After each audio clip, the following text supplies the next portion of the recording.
Buongiorno e di nuovo benvenuti qui sul mio canale Apparissi in Cucina. Oggi farò un piatto tipicamente estivo e sono i pomodori ripieni di riso con le patate. È un piatto che poi per me suscita grandissimi ricordi, di cui però ne parleremo dopo. E infatti adesso vediamo subito la ricetta.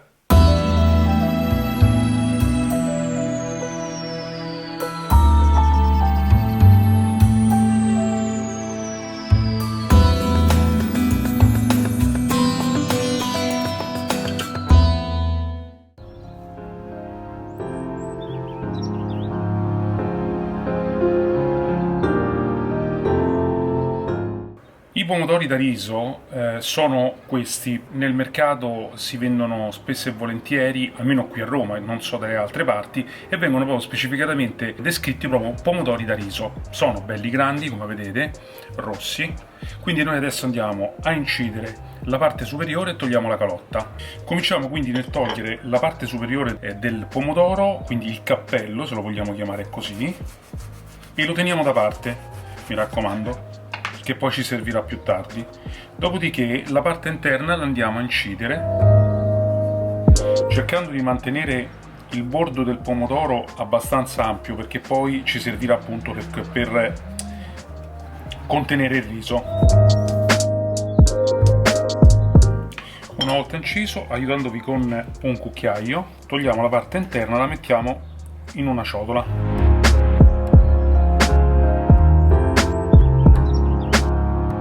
Ecco qui, come vedete è rimasto bello ampio, in modo tale che poi dopo dentro ci metteremo il riso.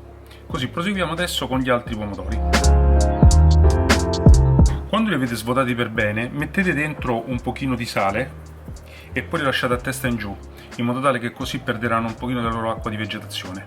Ora, con un frullatore di immersione, andiamo a frullare l'interno del pomodoro che abbiamo chiaramente tolto, in modo da renderlo molto più cremoso. Quando già abbiamo dato una prima frullata, adesso possiamo mettere anche un pochino di sale, il basilico che facciamo a pezzi con le mani, il prezzemolo già tritato e un pochino di pepe, sempre a vostro gusto, e continuiamo a frullare.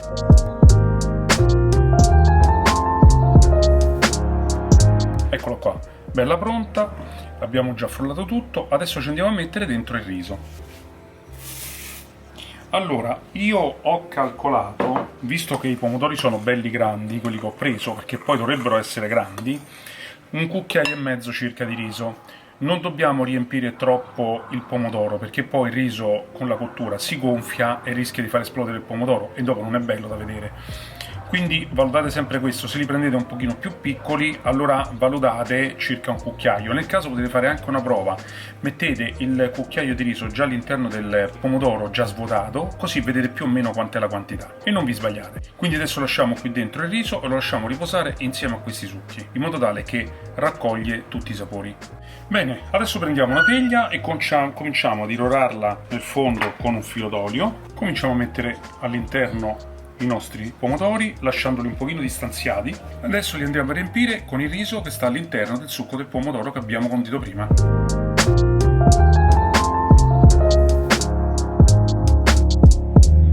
Per regolarci cerchiamo di non riempirli tutti quanti fino all'orlo, facciamo un po' per volta e poi vediamo e ci regoleremo di conseguenza di quanti ne dovremo ancora mettere.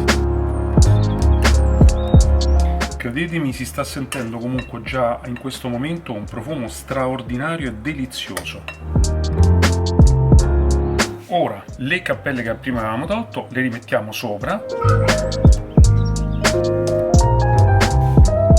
Ma non è ancora finito. Allora, prendiamo uno spicchio d'aglio. Io, per riconoscerlo tra le patate che adesso andremo a mettere, ci ho messo uno stecchino, così poi quando sarà il momento di toglierlo lo potremo togliere tranquillamente, lo riconosceremo subito. L'accompagnamento tipico dei pomodori col riso qui a Roma sono le patate. Io preferisco condirle prima, l'ho fatto solo con olio, sale e pepe, e quindi adesso le andremo a mettere all'interno della teglia cercando di coprire tutti gli spazi.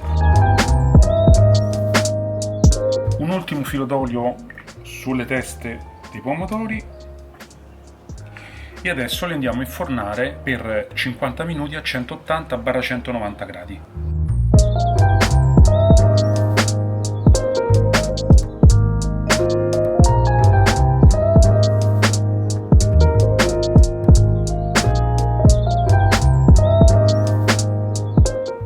piatto molto semplice, delicato, come avete visto è quello che oggi viene considerato un piatto vegano, non ci sono carne, né latte, né uova, nulla. In più io ho messo soltanto 2 odori, ovvero il basilico e il prezzemolo, però se volete potete aggiungere anche origano o menta, a discrezione vostra. Questo è un piatto che, come vi dicevo prima, per me suscita tanti ricordi, soprattutto nel periodo estivo quando si andava al mare, perché è un piatto che è buono caldo, ma vi posso assicurare che è delizioso freddo. Infatti si preparava la sera prima e poi portarlo il giorno dopo al mare e si mangiava questo, niente di più, niente di meno. Quindi, se avete voglia magari di fare uno spuntino diverso da quello che oggi prepariamo per il mare, io vi consiglio questi. Io vi aspetto alla prossima ricetta, se ancora non l'avete fatto ricordatevi di iscrivervi al canale e cliccate la campanella lì sotto così non perdete i prossimi video e ci vediamo alla prossima.